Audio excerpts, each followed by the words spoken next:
les Degouines, bonjour, j'espère que vous allez bien. Aujourd'hui on se retrouve parce que j'ai une grande nouvelle à vous annoncer. Donc c'est parti, je vous engouine. Bon alors, je suis en mode décoiffée, pas maquillée, en schlag.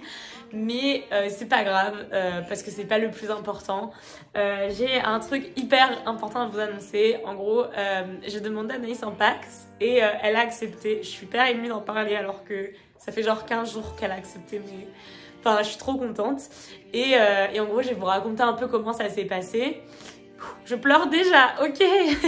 By the way, tout va bien. En gros, voilà, je voulais un peu vous parler de notre histoire, de comment on en est arrivé là et tout, et aussi rappeler que parfois l'amour c'est pas forcément tout beau tout rose et que c'est pas un long fleuve tranquille. Donc voilà, j'ai envie un peu de vous raconter un peu notre histoire. En gros, Anaïs et moi on s'est rencontrés il y a quelques années de ça, et on a eu un coup de foudre toutes les deux. Enfin voilà, on a eu un coup de foudre surtout moi au départ et puis Anaïs très vite. Et on a commencé du coup à se voir, etc. Et au début, on était à la base vraiment juste, on va dire, un couple sex friends. Donc en gros, on était un peu des amis qui couchions ensemble et ça s'arrêtait là parce que moi, il faut savoir qu'à l'époque, je ne voulais pas du tout d'être en couple. Pour moi, c'était mort. J'avais pas envie de me faire chier avec ça. Je venais de prendre un râteau par une meuf que j'aimais. Donc autant vous dire que pour moi, c'était pas envisageable du tout d'être en couple. Et du coup, en fait, en fur et à mesure, tu connais la suite, je suis tombée amoureuse d'Anna. Vraiment. Je suis vraiment tombée amoureuse d'elle. Et en fait, ça n'a jamais cessé. En fait, et ça a été réciproque. Et du coup, de fil en aiguille, en fait, on a commencé à se voir plus souvent. Et puis un jour, on a mis un mot sur ce qu'on était. Donc, on était en couple parce que on s'est dit que si l'autre allait aller voir ailleurs, c'était pas possible. Mais moi, de toute façon, j'aurais pas pu. En fait, quand je suis amoureuse, je peux pas aller voir ailleurs. Et du coup, on a commencé comme ça. Et puis, de fil en aiguille, on a commencé à se voir souvent. Et puis, Anna a plus ou moins emménagé chez moi à un moment pendant un confinement. Donc c'est super bien passé, mais c'est vrai qu'à l'époque, mon appartement était très petit, donc voilà, puis le Covid, tout ça, enfin, c'était pas ouf. Et puis ensuite, moi, j'ai emménagé chez Anna, donc c'était en mars 2021. Donc j'ai emménagé chez elle, et là, notre couple, ça s'est très très mal passé. On a vraiment, enfin avec Anna, on a vraiment connu des très très très très bas, mais vraiment. Donc là, ça a été le début de l'enfer, quoi, vraiment. C'est là où tu te dis mais pourquoi, etc. Et en fait, ce qui s'est passé, c'est qu'à cette époque-là, ma propriétaire a vendu l'appart. J'ai demandé à ce qu'elle prolonge et tout, elle a dit non.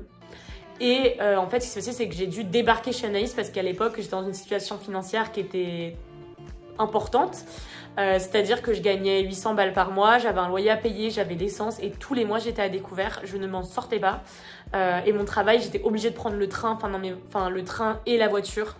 Donc en fait c'était un cercle vicieux, j'étais obligée en fait de dépenser et en fait je n'achetais plus rien, je mangeais même pas à ma faim. Donc il faut savoir que vraiment à cette période-là, Anaïs m'aidait surtout pendant le Covid parce que je pouvais pas faire des événements LGBT à côté pour me ramener un peu d'argent.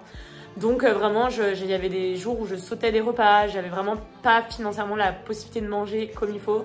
Donc je mangeais beaucoup de pâtes, enfin c'était vraiment pas une situation simple. Et du coup quand j'ai dû aller chez Anaïs parce que je pouvais pas reprendre un appartement vu mon salaire, etc. Parce que je voyais bien que je n'arrivais pas à joindre les deux bouts et que de toute façon j'aurais pas pu en fait, ça serait pas passé à Annecy. Du coup j'ai emménagé chez elle et en fait je pense avec le recul qu'on n'était pas du tout prêtes à vivre ensemble. C'était beaucoup trop tôt dans notre relation et je pense que c'était pas du tout une bonne idée de vivre dans un appartement où Anaïs avait déjà eu une vie avant avec son ex-femme. Parce que Anaïs a été paxée avant moi. Voilà, et du coup c'était pas du tout un bon point parce que moi je me sentais pas vraiment à ma place. Je sentais en fait que les voisins ils me regardaient, enfin peut-être c'est moi qui psychote tu vois, mais je sentais en gros que j'avais pas ma place en fait dans cette vie là, c'était sa vie d'avant et que moi on voyait que j'étais la meuf qui débarquait et qui était un peu là, on savait pas trop pourquoi et du coup j'étais pas à l'aise et en plus c'était à une demi-heure 40 minutes d'Annecy parce qu'à l'époque j'étais en Haute-Savoie et mon travail était à Annemasse à côté de Genève, donc plutôt que me prendre 40 minutes de train je me tapais 40 minutes de train et 40 minutes de route. Donc autant vous dire que ma vie à ce moment-là, c'était pas le feu, j'étais fatiguée, je dormais pas, enfin je passais vraiment ma vie au travail et vraiment c'était pas simple. Et du coup là on a vraiment connu des grosses engueulades, on s'est séparés plusieurs fois, à tel point qu'à un moment j'ai déménagé chez une amie etc. Enfin, vraiment, c'est très, très, très mal passé. On a dit des choses qui ont été horribles entre nous, ça a été violent et tout. Enfin, vraiment, c'était pas une bonne période. Donc voilà, comme quoi un couple peut vraiment connaître des très bas. Du coup, après, moi, je suis partie vivre à Bordeaux. Donc là, ça a été un peu le point un peu compliqué aussi parce que, en fait, à l'époque, on était ensemble avec Anna, mais ça se passait pas très bien. Et moi, je lui avais dit tout de suite quand on s'est rencontrés, moi, mon rêve, c'est partir vivre dans le sud-ouest. Donc, je compte pas le faire dans 10 ans, je le ferai dans les années qui arrivent. Et puis, une opportunité s'est présentée quand là où je faisais mon alternance, ils devaient me prendre à Lyon en licence. Finalement, ça s'est pas fait. Et en fait, j'ai eu un moment où dans mon couple, ça n'allait pas, où je me tapais trop d'allers-retours, où le boulot, ça me plaisait, mais je sentais il me manquait un truc. Annecy, je pouvais plus me l'avoir en peinture. Je sais pas, un ras-le-bol. Mais vraiment, vous savez, le moment où tu te dis, mais putain, mais qu'est-ce que je fous là? Est-ce que j'ai envie de construire ma vie ici? Vraiment, genre, est-ce que c'est ça que je veux pour moi? Et là, je me suis dit, stop. Et là, j'ai été égoïste, vraiment, très très égoïste. Hein. Ça, je vais pas faire que non. Je lui ai dit, lundi soir, quand elle est rentrée d'un stage, je lui ai dit, écoute, je pars vivre à Bordeaux. J'ai déjà fait en sorte d'être là-bas. Je me suis inscrite dans leur école, j'ai muté mon dossier. Et là, je cherche une alternance. Donc voilà, dans 3 mois, je pars à l'autre bout de la France. Tu me suis, tu me suis pas. La vie nous le dira. Et là, c'est parti en couille. Et donc, du coup, c'est aussi ce que je vous disais. Donc là, ça a été vraiment des grosses engueulades où l'une comme l'autre, moi, je comprenais pas qu'elle me suive pas tout de suite. Elle comprenait pas que je parte sans vraiment lui en avoir parlé, que j'avais fait les choses, la zop, quoi, toute seule. Donc voilà. Et du coup, je suis partie à Bordeaux. Elle ne m'a pas suivie. Logique. Logique. Du coup, là, ça a été un peu difficile parce que, c'est là où, quand je suis arrivée à Bordeaux, c'est horrible, je suis hyper émotive dès que je parle d'un truc comme ça, mais c'est vrai que je suis arrivée et tout. C'est vrai que j'ai traversé la France avec mon camion, 800 bornes avec mes 2 meilleurs potes, avec toute ma vie. Je me suis dit, mais qu'est-ce que tu fais, meuf? Tu pars dans une ville que tu connais pas, tu l'as juste vue sur photo et t'es fan depuis des années, mais tu sais même pas, ça va pas te plaire et t'es en train de... Puis j'ai dépensé une fortune pour déménager, j'avais mis de côté, enfin en plus, je gagnais déjà pas beaucoup, donc ça a été vraiment, mais tellement compliqué. Et du coup j'arrive. Et là, je tombe sur un appart qui était insalubre. Vraiment, je me suis tapée, mais vraiment, je le souhaite à personne. Je me suis tapée à 800 bornes un appart insalubre dans une alternance qui se passait très mal. Et au bout de 2 mois à Bordeaux, je me casse le pied. Je suis obligée d'être isolée pendant 1 mois confinée parce que j'avais pas d'ascenseur dans mon appart. L'enfer, l'enfer. Franchement, le début de Bordeaux. En vrai, le début, ça allait. Mais après, quand vraiment je me suis posée et tout, là, je me suis dit, qu'est-ce que t'as fait, meuf? Vraiment. Et là, ça a été très dur. Je me suis dit... Puis ma meuf me manquait en fait, faut dire les choses comme elles sont. Je me suis dit, je pensais pas en fait que je savais que j'aimais Anaïs, mais je savais pas que je l'aimais au point. Là vraiment j'ai senti le vide, mais vraiment j'ai senti le vide. Et du coup là ça a été très dur parce qu'avec Anaïs on avait beaucoup de mal à se voir. Et à cette période là, je suis hyper émotive. Putain. En fait à cette période là Anaïs elle a traversé une dépression. Et moi j'étais loin et je m'en voulais de ouf parce que je me suis dit t'es partie à l'autre bout de la France et t'as laissé la meuf que t'aimes pas bien. Vraiment j'ai du mal à en parler parce que encore aujourd'hui ça me fait de la peine. Et en gros tu l'as laissée et elle mangeait plus et elle a énormément perdu de poids et elle m'appelait souvent en pleurs et je culpabilisais de ouf. Je me disais mais pourquoi t'es partie? Pourquoi t'as pas attendu 1 an? Et je pensais pas en fait à cette époque-là que Anna elle aurait autant compté dans ma vie et qu'Anna c'était vraiment la femme de ma vie. Et du coup c'est la première fois que je crois que je pleure sur YouTube. Mais ouais du coup ça a été hyper dur. C'était vraiment, franchement c'était pas simple du tout. Et du coup donc là ça a été très dur. En plus là mon alternance se passait très mal. Donc là je vais pas vous mentir, ça a été chaud. Là ça a été chaud. Et du coup, à cette période, on pouvait pas se voir parce qu'Anaïs, en plus de traverser une dépression, elle avait vraiment des gros problèmes financiers et moi aussi. Donc on pouvait pas se voir, c'était compliqué. Après, tout était trop cher. Et puis à cette période-là, il y a Mowgli, donc notre chien qui est devenu épileptique, donc on pouvait pas le laisser tout seul. Enfin, vraiment c'était dur. C'était dur et je sais qu'il y a plus grave dans la vie. Enfin, il y a eu d'ailleurs bien plus grave après, mais ça c'était très dur. Et là, du coup, on s'est plus ou moins reséparés. Et là j'ai vraiment compris que Anna je l'aimais vraiment parce que en fait là pendant 2 jours je me suis enfermée chez moi, j'ai pas mangé, j'étais dans le noir et je faisais que dormir et je voulais voir personne et en fait j'avais l'impression que ma vie elle était insignifiante. Je me dis genre je fais un boulot de merde, franchement ma meuf je suis en train de la perdre, elle va pas bien, je suis même pas là, genre mon chien il est épileptique et tout, enfin genre j'arrive même pas à payer à ma meuf un voyage, enfin non mais vraiment c'était dur. Et puis du coup après on s'est remis ensemble, ça a duré peut-être 2 jours et après on s'est dit il faut quand même se laisser une chance.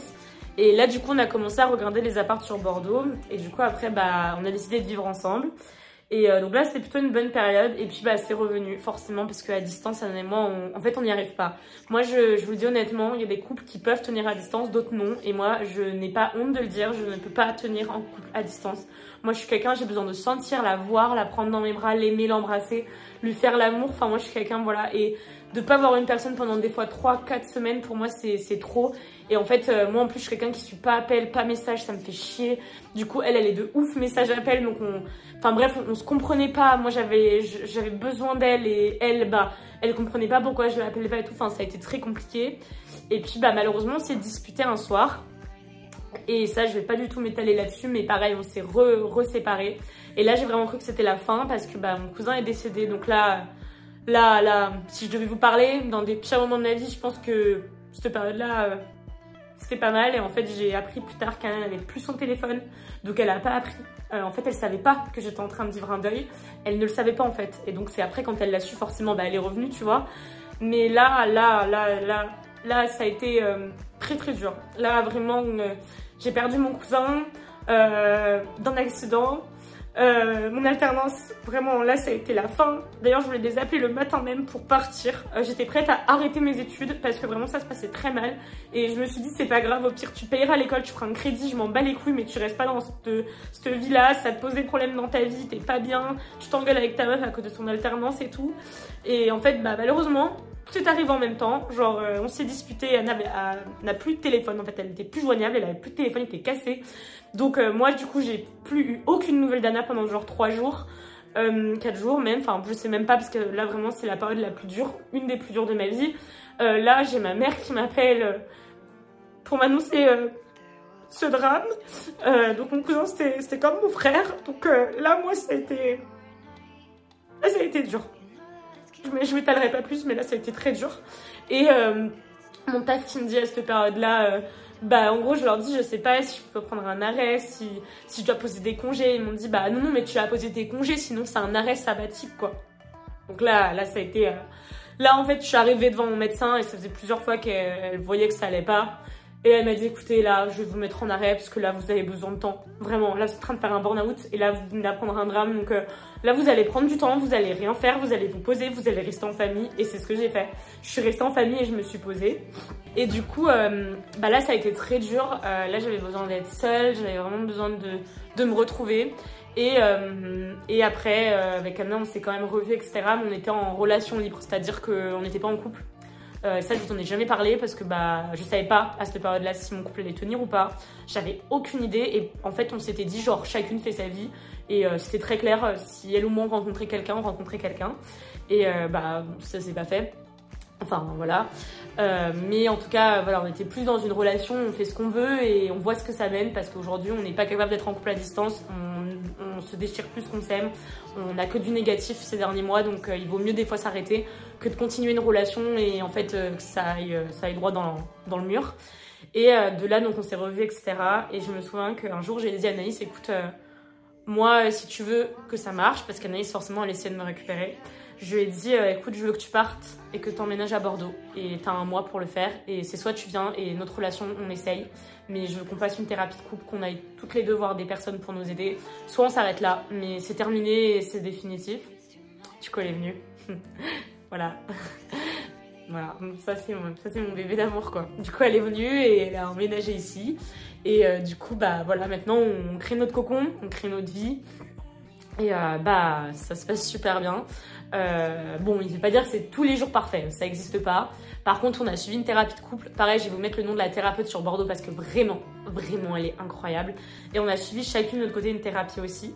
Et là, bah écoutez, ça va beaucoup mieux. On a compris, bah en fait, qu'est-ce qui fonctionnait pas l'une chez l'autre. En gros, pourquoi on se comprenait pas en fait. Pourquoi moi j'avais besoin de ça, Anna avait besoin de ça, mais moi je comprenais pas ça comme ça. Enfin, en fait, on a compris que, en fait, on n'était pas pareil sur tout. Et du coup, bah là, ça nous a beaucoup aidé. Et en fait, le fait de se retrouver, parce qu'Anna et moi, on est vraiment fusionnels. Moi, Anna, c'est ma vie. Je peux vivre, manger, dormir. Enfin, je fais tout avec elle. Et du coup, bah moi, d'être loin d'elle, ça allait pas. Et là, de la retrouver, vraiment, bah c'était... Enfin voilà quoi, j'étais là, j'étais ouais, je joue ma meuf du matin au soir. Enfin, et du coup, là, franchement, ça a été super. Et ça l'est toujours. Enfin, on s'engueule quasiment plus, ou c'est très rare. Enfin, comme tous les couples, j'ai envie de dire, hein, tous les couples s'embrouillent un peu, mais plus du tout d'engueulade au stade de machin et tout. On apprend à communiquer, on comprend aussi des fois que bah, chacune de nous a besoin aussi d'avoir son temps, etc. Après, Anna m'avait aussi demandé de mettre le pied sur le ralentisseur sur le boulot. Donc aussi ça, c'est quelque chose que j'ai mis en place. Le week-end, maintenant, je travaille plus, sauf cas d'urgence, mais normalement, je ne travaille plus. Et donc voilà, et du coup, notre petite vie avance. On a adopté 2 animaux ensemble. On a emménagé notre appartement partout, donc là vraiment c'est chez nous, c'est plus chez moi ou chez elle, c'est chez nous, c'est notre cocon. Et puis on a commencé voilà, à se créer notre petite vie ici, et puis bah là vraiment on s'est lancé dans l'agence et tout. Et on arrive du coup, donc si vous m'avez suivi 16 minutes, enfin là c'est 16 minutes, mais si vous m'avez suivi jusque là, vraiment vous êtes l'élite. Et bravo. Et du coup on arrive du coup bah là ces derniers mois, on a commencé à vouloir créer l'agence et bah, je vous cache pas qu'on a des projets de couple. Moi voilà, je sais aujourd'hui par toutes les épreuves par lesquelles on est passé, que ce soit le pire comme les meilleurs moments, qu'Anaïs c'est vraiment la femme avec qui je vais être toute ma vie. Je sais qu'elle a ses défauts, que j'ai les miens, parce que nous deux on n'est pas parfaites. Mais je sais qu'Anna, elle me connaît dans les pires moments, dans les meilleurs. Et moi aussi je la connais dans les pires et les meilleurs. Et je sais que bah, malgré tout ce qu'on peut penser, bah, on est restés ensemble. Et certes, même si des fois, franchement, c'était pas le meilleur du couple, mais on est resté là en fait. On n'est pas parti, elle n'est pas allée voir ailleurs, moi non plus. Du coup, bah forcément, est venu du coup bah son anniversaire, c'est 35 ans. Et pour l'occasion, j'avais la petite idée en place que j'avais toujours dit. Oui, mais le Pacs, blablabla, moi j'y crois pas, moi je veux qu'on se fiancie, je veux la bague, le mariage et tout. Et puis en fait je me suis dit c'est un peu nul ta réaction parce que t'attends en fait qu'elle fasse quelque chose.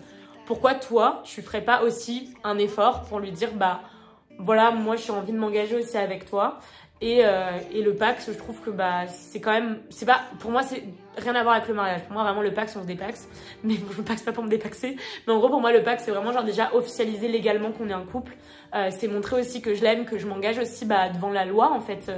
Bah tu vas être ma femme en fait et j'ai envie que tu sois ma femme. J'ai envie que dans mon livret de famille toute ma vie est marqué bah que toi et moi on a été ensemble. Donc voilà. Et du coup, donc, je l'ai emmené dans un hôtel incroyable. Je vous ai fait un vlog sur Insta, mais je l'ai emmené dans un hôtel somptueux qui s'appelle le Domaine du Cap Ferret. Pareil, je vous mettrai en lien. Incroyable, enfin vraiment merci à l'équipe, le spa, les massages, le restaurant, enfin vraiment rien à dire, vraiment parfait. Si vous voulez y aller avec votre meuf, votre mec, qui vous voulez là-bas passer un moment romantique, je peux que vous dire d'y aller. Je suis pas payée, j'ai rien eu gratuit, vraiment j'ai tout payé de ma poche, mais vraiment c'était le plus beau moment de toute ma vie. Au dessert, du coup, donc quand elle a poussé la bougie, bah je lui dis que j'avais quelque chose d'important à lui dire. Et du coup, elle a cru genre des trucs et tout. Elle a dit, what? Qu'est-ce que toi? Puis tu sais, elle me connaît quand je commence à avoir un regard un peu fermé, stressé et tout. Et du coup, j'ai pas voulu lui faire une demande avec une bague, tout ça, parce que pour moi, le Pacs, vraiment, c'est pas pareil. Mais je lui ai dit, voilà, que je voulais que ça devienne ma femme. Je voulais que légalement, on soit paxés. Voilà, trop d'émotions dans cette vidéo, trop d'émotions. Heureusement que je suis pas maquillée du coup.